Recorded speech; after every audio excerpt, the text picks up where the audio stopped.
तो आज की हमारी यह वीडियो कहती है, ये 7 बातें किसी को मत बताना। दोस्तों धीरे बोलो, कोई सुन ना ले। ये बात हम सबके कानों में पड़ी होगी और हमारे मुंह से भी कई बार निकली होगी, लेकिन सोचने की बात यह है कि यह वाक्य कब कब हमारे मुंह से निकलता है और कब कब हमारे कानों में पड़ता है, क्योंकि ऐसे काफी गुप्त राज होते हैं जो हम दूसरों के कानों में पड़ने नहीं देना चाहते। और अक्सर परिवार में अशांति का कारण हम स्वयं ही होते हैं। हम इस बात को देख पाए या भले ना देख पाए, पर यही असली सच है, क्योंकि जाने अनजाने में मूर्खतावश हम खुद ही अपनी वह बातें दूसरों को बता देते हैं जो हमें कभी नहीं बतानी चाहिए। और वही बातें जो जाने अनजाने में हमने किसी दूसरे के सामने बता दी थी, वही हमारे दुख का कारण बन जाता है, वही हमारे झगड़े का कारण बन जाता है, और फिर हम पछतावे के अलावा कुछ नहीं कर पाते। बाद में हमें पछतावा होता है कि मुझे यह बात किसी को बतानी नहीं चाहिए थी, मेरी ही गलती हुई कि मैंने जाने अनजाने में यह बात सभी को बता दी। इसीलिए आज की इस बौद्ध कहानी में आपको जो बातें मैं सुनाने वाला हूं, उसे सुनने के बाद आपको वो 7 ऐसी बातें पता चलेगी जो आपको कभी किसी को नहीं बतानी चाहिए। और तो और ये जो 7 बातें हैं, ये आपको अपने पास क्यों रखनी है, इसका कारण भी मैं आपको समझाऊंगा। इन 7 बातों के अलावा अगर आपको लगता है कि कोई बात ऐसी है जो मुझसे छूट गई है, तो कमेंट सेक्शन में जरूर बताना। इससे पहले कि आप इस बौद्ध कहानी में खो जाए, इस चैनल को सब्सक्राइब जरूर कर लें। तो चलिए कहानी शुरू करते हैं। एक समय की बात है, एक नगर में रामू नाम का एक युवक रहता था। वह युवक बहुत गरीब था, कुछ पैसा नहीं था। उसके पास 2 वक्त की दाल रोटी भी बड़ी मुश्किल से उसे नसीब होती थी।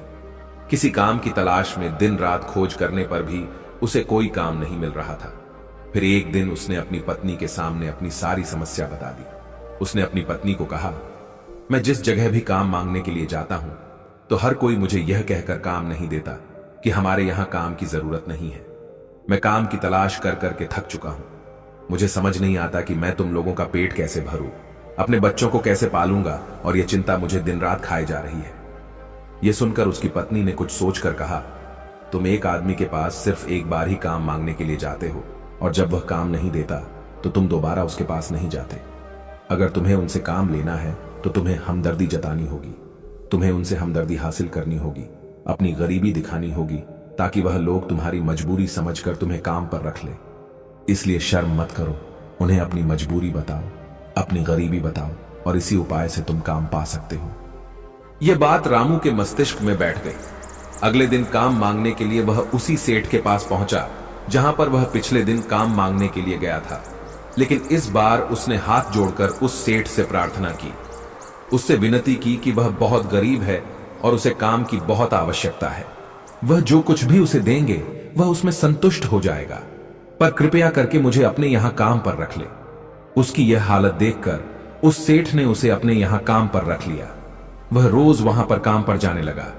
अंदर ही अंदर वह खुश तो था कि उसे काम तो मिल गया, लेकिन उसे वेतन दूसरे लोगों से कम मिलता था।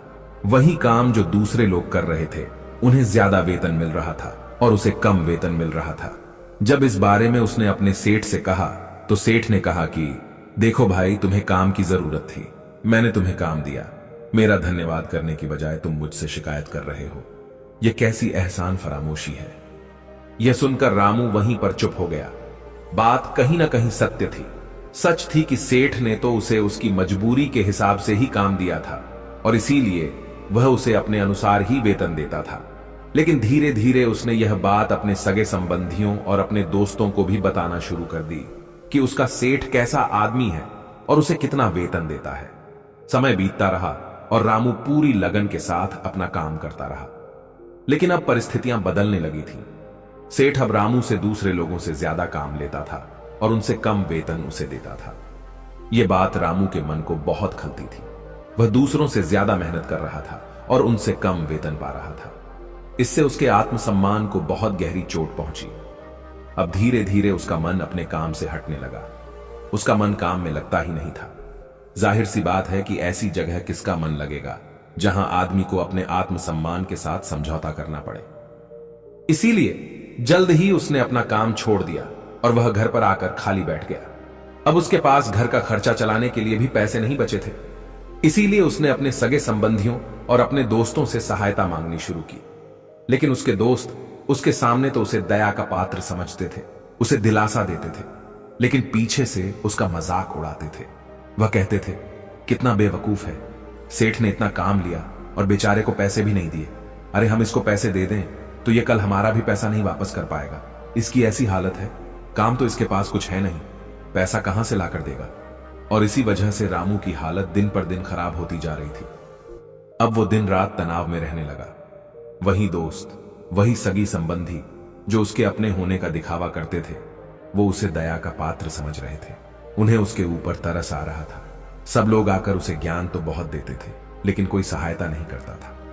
और अक्सर ऐसा ही होता है, ज्ञान देने वाले तो बहुत मिल जाते हैं, लेकिन मदद करने वाले, उंगली पकड़कर, हाथ पकड़कर आगे चलाने वाले कितने लोग मिलते हैं। फिर एक दिन उसे पता चला कि पड़ोस वाली गांव में एक बौद्ध भिक्षु आया हुआ है जो बहुत ही ज्ञानी है। रामू इतना तनाव में था कि उसे कोई रास्ता नजर नहीं आ रहा था। इसीलिए जाने अनजाने में वह उस बौद्ध भिक्षु के पास पहुंच जाता है। वहां पहुंचकर वह सीधे उनके पैरों में गिरकर रोने लग जाता है। वह रोते रोते उन्हें अपनी सारी परिस्थिति बताता है। उसे बताता है कि किस तरह उसके सेठ ने उसका फायदा उठाया और उसके सगे संबंधी उसके साथ कैसा व्यवहार रखते हैं। सारी बातें सुनकर बौद्ध भिक्षु ने उसे चुप कराते हुए कहा, बेटा, ये सारी समस्याएं तुम्हारी बुद्धिहीनता, तुम्हारी मूर्खता के कारण उत्पन्न हुई है। अगर तुम्हारे अंदर समझ होती और तुम समझदार होते तो इनमें से एक भी समस्या तुम्हारा मन को दुखी नहीं कर सकती थी। लेकिन तुमने अपने अविवेक के कारण, अपनी मूर्खता के कारण खुद ही अपने रास्ते में कांटे बिछा दिए। परंतु आज मैं तुम्हें 7 ऐसी बातें बताने जा रहा हूं जो भूल कर भी किसी को मत बताना। और इन बातों का अनुसरण करते हुए तुम बाहर से मिलने वाले दुखों को तो दूर कर ही सकते हो जो बेवजह दुनिया की वजह से तुम्हारे अंदर पनपते हैं। पहली बात जो किसी को नहीं बतानी चाहिए वह है अपनी मजबूरी। अपनी मजबूरी का दिखावा करके दूसरों का दया पात्र बनकर उनकी सहायता लेने की गलती कभी मत करना। हो सकता है कि आज वह तुम्हारी मजबूरी देखकर तुम्हारी सहायता कर दे, लेकिन कल वह तुम्हारा फायदा उठाने से भी नहीं चूकेगा। और अगर फायदा भी नहीं उठाया तो दूसरों के सामने तुम्हारा मजाक बनाने में वह आदमी कभी नहीं झुकेगा। इसीलिए कभी भी अपनी मजबूरी का दिखावा मत करो। अगर घर में 2 रोटी है, सूखी रोटी है, तो वहीं खाकर सो जाओ, लेकिन दूसरों को इसके बारे में भनक तक नहीं लगनी चाहिए।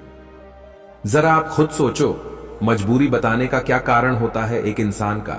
या तो वह दूसरों से सहानुभूति हासिल करना चाहता है या उनसे कोई आर्थिक मदद चाहता है। लेकिन अगर दोनों ही परिस्थितियों को आप देखें तो दूसरा आदमी आपका फायदा उठाने से नहीं चूकेगा। और अगर वह फायदा नहीं भी उठाएगा तो अपनी नजर में तो वह आपको मूर्ख ही समझेगा, बेवकूफ समझेगा, और दूसरों के सामने आपका मजाक तो जरूर बनाएगा। इसीलिए अपनी मजबूरी के बारे में कभी किसी को मत बताना। दूसरी बात जो किसी को भी नहीं बतानी चाहिए वह है अपनी अतीत की गलतियां और भविष्य की रणनीतियां। जरा सोचो कि अगर हम अपने अतीत की गलतियां किसी दूसरे को बताते हैं तो उसका क्या प्रभाव होगा। वह गलतियां तो ठीक नहीं की जा सकती, जाहिर है, तो उन्हें बताने का क्या कारण रह जाता है?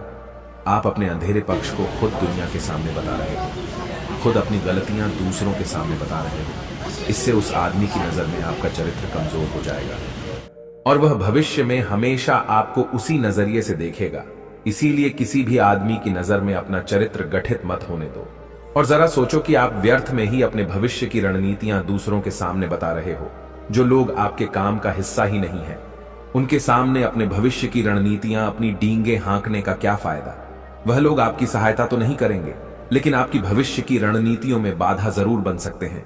आप खुद अपनी विवेक का इस्तेमाल करिए और सोचिए कि आपके साथ भी ऐसा हुआ है कि आपने अपनी भविष्य की रणनीति किसी को बताई हो और वह कामयाब ही ना हुई होगा। जरा गौर से सोचिए। तीसरी बात जो किसी को नहीं बतानी चाहिए वह है अपने घर की बातें। जो भी हमारे घर के अंदर हमारी परिवार के साथ होती है, हमारे माँ बाप के साथ, हमारी पत्नी के साथ, हमारे बच्चों के साथ, वह बातें परिवार तक ही सीमित रहनी चाहिए। अगर आप इन बातों का दूसरों के सामने ढिंढोरा पीटते हो तो दूसरों को आपके घर में घुसने का एक मौका मिलता है और वह इसका फायदा उठाने का कभी नहीं चूकते। वे आपके परिवार के सदस्यों को आपसे दूर ले जाने की कोशिश करेंगे। अक्सर ऐसा होता है।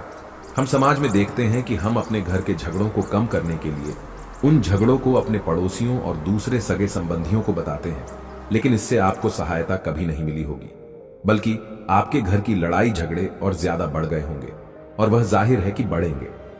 अगर आप अपने माँ बाप की बात दूसरों को बताएंगे तो आपकी माँ बाप को बुरा लगेगा। यही कि हमारा बेटा हमसे बताए बगैर दूसरों को ये बातें बता रहा है। इसीलिए अपने घर की बातें और अपने घर की लड़ाई झगड़े किसी के सामने मत बताना। अगली बात जो मैं आपको बताने जा रहा हूं, जो किसी को नहीं बतानी चाहिए, वह सुनने पर बहुत अजीब लग सकती है, और वो है कि आप अपनी आमदनी किसी को मत बताना। अब अपनी आमदनी ना बताने के पीछे क्या कारण हो सकता है? जरा सोचिए कि आप अपनी आमदनी अपने दोस्तों को बता देते हैं, तो इस हालात में केवल दो बातें हो सकती है। या तो आपकी आमदनी उनसे ज्यादा हो सकती है, या तो फिर आपकी आमदनी उनसे कम हो सकती है। अगर आपकी आमदनी उनसे ज्यादा है, तो जब आपके दोस्तों को जरूरत पड़ेगी तो वह सिर्फ आपको ही याद करेंगे, क्योंकि उनको पता है कि अगर आपकी आमदनी ज्यादा अच्छी है तो आप ही उनकी मदद कर सकते हैं, और इसीलिए ज्यादा लोग आपसे सहायता मांगेंगे। और जब आप उनकी सहायता नहीं करेंगे तो वह सोचेंगे कि इस आदमी के पास पैसे हैं, मेरी सहायता कर सकते हैं, लेकिन यह फिर भी मेरी मदद नहीं कर रहा है। और इसीलिए आपकी आमदनी आप दोनों दोस्तों के बीच एक झगड़ों का कारण हो सकती है। और इसी जगह आपकी कम आमदनी होगी तो लोग मजाक उड़ाएंगे, वह आपको कमजोर भी समझ सकते हैं, और ऐसी हालत में बहुत कम लोग मिलते हैं जो आपके पीठ पीछे आपका मजाक न बनाए, और ज्यादा होगी तो सहायता मांगेंगे। तो अपनी आमदनी बताने में दोनों हालातों में आपको ही परेशानी होगी, इसीलिए अपनी आमदनी बताने की कोई जरूरत नहीं है। अगली बात जो मैं आपको बताने वाला हूं, उसे अपनी गांठ बांध लेना और किसी को यह बात मत बताना। अपनी कमजोरी और अपनी ताकत अक्सर इंसान को पता नहीं होता है कि उसकी कमजोरी या उसकी ताकत क्या है।